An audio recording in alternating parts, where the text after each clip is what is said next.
Hi guys, today I'm going to review the Toshiba P50-B-108.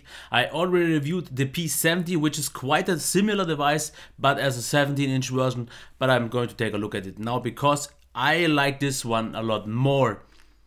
And I will tell you why later in this review. So let's just start with the design and build quality. As you can see, it looks still very similar to the P70. It still has the quite a little bit bending lid. It is better than on the P70 though. It doesn't feel as cheap anymore, but it still feels like there is a little bit of a gap between the lid and the actual display, but it is definitely way more solid. It feels at least definitely way more solid than it felt on the P70. The back feels a little bit less stable though. It is still a very good hard shell plastic. It is okay. But I think the one on the P70 was a bit harder, but it still does a good job. It isn't the most beautiful one, okay? From the top it looks quite nice with this brushed aluminum look. It looks good, but if you check from the side, it is not the thinnest and just not most elegant design device, but it gets the job done. Let's check what ports we got. We got a port for the charging, gigabit Ethernet to USB 3.0, the DVD writer. On the front we have 3 status LEDs for the power, the hard drive and the Wi-Fi. Here we have a full-size SD card slot, and on the right side we have headphone jack, microphone jack, 2 USB 3.0 once again, one with power share, full-size HDMI and ports for the vents. As you can see here, that's pretty much what you get. Like I said, similar to the P70.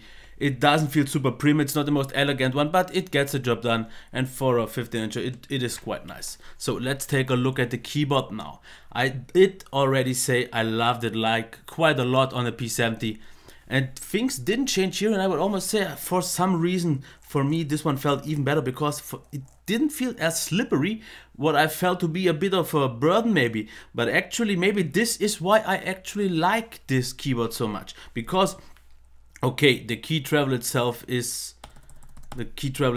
absolutely amazing. I like it a lot. It has a really great feedback, and maybe due to the slightly glossy keys, I can maybe slide over to the keys because I could type very fast and very accurate with this keyboard. And it is also, as you can hear, quite a really quiet one, and that's what I like. So I really like this keyboard. The design is nice. We also have 2 levels of brightness.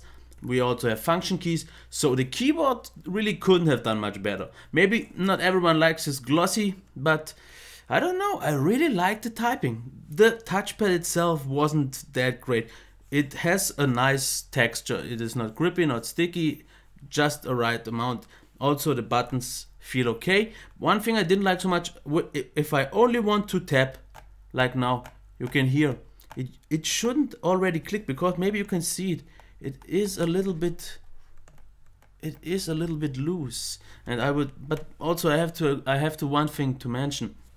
This device is a review unit and was already used for almost 400 hours. So maybe it was a little bit better at first, but not the biggest fan because the scrolling was very slow. Otherwise the recognition was okay. Still not the biggest fan of it in overall. So let's get to this display, and I have to say I can't really show you the best possible angle here because my setup isn't really made that well for it, but here you can see it. We have a 1080p 15.6 inch IPS display. Viewing angles itself are totally fine in normal use once you are straight ahead in front of the display. If you move a lot, then as you can maybe see here, it will shift quite a lot, even actually more than it is visible here on the video. But it wasn't really a problem because it is an IPS. Maybe the sweet spot is a little bit more narrow than on a really great IPS display, but it is way better than the TN panel on this P70, that is for sure. The maximum brightness, we already have it here, could be a bit higher. If you are in a very bright room, then you could actually notice it. It wasn't the fact that it wasn't too bright, not bright enough. For me it was always good enough, but I also mentioned, I noticed one thing, as you can maybe see here, if you are below 70%, it just looks a lot too dim in my perspective. I needed at least 70 or 80% for a really nice experience. As you can see here, it can get very dim. and it is quite dim until maybe 50-60%, and it needs 70 for a really great experience. This could have an effect on the battery life, but otherwise 1080p on 15.6 inches is still sharp enough.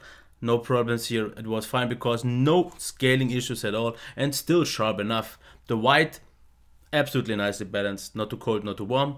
The black is definitely one of the better attributes here because it is very deep, and for videos and movies it was very nice because it was just a really nice screen. Here on the display, like once again on the video, you can see it. It can look a little bit dull, not dim, a little bit dim, but still, the colors are nice, quite accurate, have a little bit of punch, but they are definitely not oversaturated. So I'm actually quite happy with the display overall. The only thing what I would have to complain, maybe still, not really to complain, but it could be a bit more solid in terms of viewing angles, and for some people maybe it's not bright enough, but since this is more of a desktop replacement, I think it's totally fine. So let's take a look at the sound now.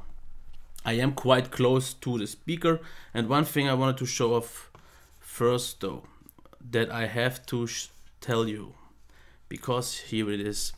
I would definitely recommend you to use the Realtek HD Audio Manager.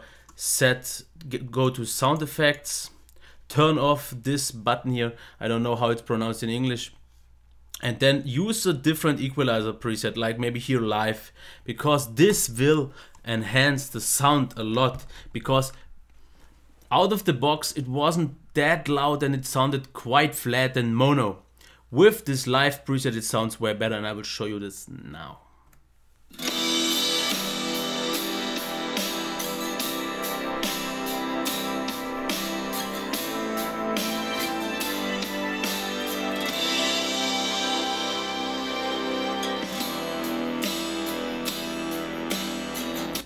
So yeah, like I said, with the Realtek HD Audio Manager, the sound is way nicer, it is way richer, has way more bass, it is way louder, so the maximum volume was absolutely fine, and with the right preset it sounded very nice because we had bass, the mids were nice, the treble as well, not sharp, but not muted or something. It definitely was very clear, and that was really nice. It also was way more stereo with this equalizer, so I'm absolutely satisfied with the sound.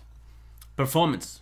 We have an Intel i7 quad-core CPU, and usually I always show you the browsing and the experience itself, but I don't think it's necessary because the performance is spot on. It is a quad-core after all, so of course browsing is fast. Of course any modern UI app is fast, and the only thing that isn't that fast, and just check here the stats for the HDD, because it is a 5400 spinning hard drive, and yeah, the values just aren't great. Once again, it is a review loaner and has a few hours, because 400 hours on the HDD will make some notice, but it is just a spinning hard drive, and if you've ever used an SSD, this will feel quite slow, because even in video rendering, where the performance of the system itself was way more than just good enough, but every time it had to access the storage, you did notice quite a delay in opening apps and everything that needs more time. Once things are loaded, things are fine because the performance is good. You also have the ADI Radeon, and I would say games in 1080p with a bit lower to medium settings should be okay, but don't expect too much after all. But still, performance in overall would be very good, but the storage is too slow. Replace it with an SSD if you can, and things should get way better. Battery life, full charge needs 2.5 hours, and that's pretty much the average, I would say, of the battery life itself, because in heavy use I can kill the battery in about 1.5 hours, which is still quite okay for full power. With very lightweight tasks and the dimmer screen, because usually I use, like I already said, 70 to 80%, but with lower settings, maybe 30-40% if you type at night and so on, I reached 4 hours, but this is with really light use, and I would say as an average, expect something for about 2.5 to 3 hours with 60 to 70% brightness, so this is okay. Next thing would be, usually I would talk about the heat, but the heat was okay. If you have to, one thing to remember though, in performance mode, if you aren't plugged in, because right now I will plug in, only plugged in you have the full power for 3D games, because otherwise the GPU will cap. But also about the noise is one thing I want to talk about, because the heat was fine. But the really nice thing about this thing is the noise level, because you can hear it working right now. I guess you can't really hear anything, even though the device is audible all the time. The fans run all the time, but so subtle that it's more like a breeze of air, and it definitely didn't obstruct me at all. I didn't really notice it, because it blended so nicely into the whole room that I didn't really notice it. And one really nice thing is, and I will show you this right now if I do a CPU Burnin test. Start it now, just so you can hear 100% how the fans will sound, because right now they should cramp up quick and you still won't hear that much, because the nice thing is, even under full load with full speed, as you can hear, for full power, this is totally fine, because every other in this performance range device that I had so far was definitely way louder, because the fans are still absolutely subtle. They spin louder, of course, because they have to, because this device still has a lot of power. But this was the maximum volume it gets in terms of the noise level, and that is absolutely fine. As for the software though, just a quick look at the start menu. As you can see it right now here, there is a ton of bloat. As you can see here, there's so much going on. Since it is Windows 8.1, you can uninstall all of that, and I would highly recommend you to do this, because there is so much stuff you just won't use. Of course, on the home screen, as you maybe saw, there were also a lot of Windows things, but there is just a little bit too much out of the box installed, which you can get rid of. So I've talked pretty much about all. Quick recap right now. Design, maybe not spectacular, but it gets the job done. Build quality was quite nice. Still, the lid could still be a little bit more robust, but it, as a whole package, it still gets the job done. You have a good amount of ports, all logically placed, more than enough available, so all is fine here. As a desktop replacement, really good after all. The display was satisfying, completely okay. It wasn't the best one out there. We have 4K screens, and there's even a 4K version of this device available with 16 GB of RAM. This one has only 8 GB, but still I would say the display was okay. If you watched movies and so on, it looked really nice. Accurate colors, nice white, nice blacks. The only thing, like I said, viewing angles aren't that big in terms of the sweet spot, and maybe what was for me bright enough could maybe not be bright enough for others. Sound absolutely satisfying, absolutely convincing, loud, very full, very rich, so absolutely happy with that. Performance would have been really good for a desktop replacement if not for the hard drive. The hard drive definitely did diminish the overall experience, because whenever you had to start an app, or even in video editing, it had to load stuff. And even though it is an SHD with SSD of 8 GB for the cache and so on, that's just not doing it anymore in 2015. For the OS, just for the system, an SSD should have been a way better solution. Battery life, okay, with 2.5 to 3 hours in casual use. Maybe not spectacular, but I think for a 15-inch device it's still good enough. And maybe I would have even gotten more, because I noticed in the battery life, the design capacity of the battery was like, I think 46 watt hours, and my device only got 39, because it was already used quite a lot. So maybe the battery life should be even better. But as a desktop replacement, which will be quite close to the power outlet anyways, I don't see this as a problem. Heat was also fine, and for a 15-inch device with a quad-core CPU and a discrete graphics, I have to say the noise level was very nice, because even though the fans were on all the time, they were so subtle that I most of the times didn't even notice them. I heard them, but they didn't obstruct me at all.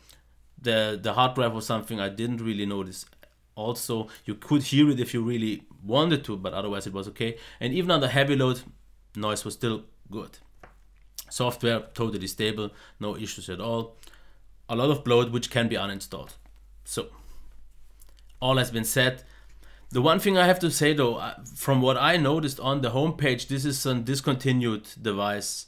So I didn't find any prices to compare it with, and I don't know how much it actually would cost. I would expect maybe 900 or so, but I can't really say it for sure, and that's why I can't say if I would recommend it or not. You know the pros, you know the cons, and if you check for yourself and know the prices, then I think you can make a better decision than I could. But the device definitely does a good job. Maybe not a brilliant one. I would wish for it to be a bit more solid and premium, but I can't really say if it's in that price range actually.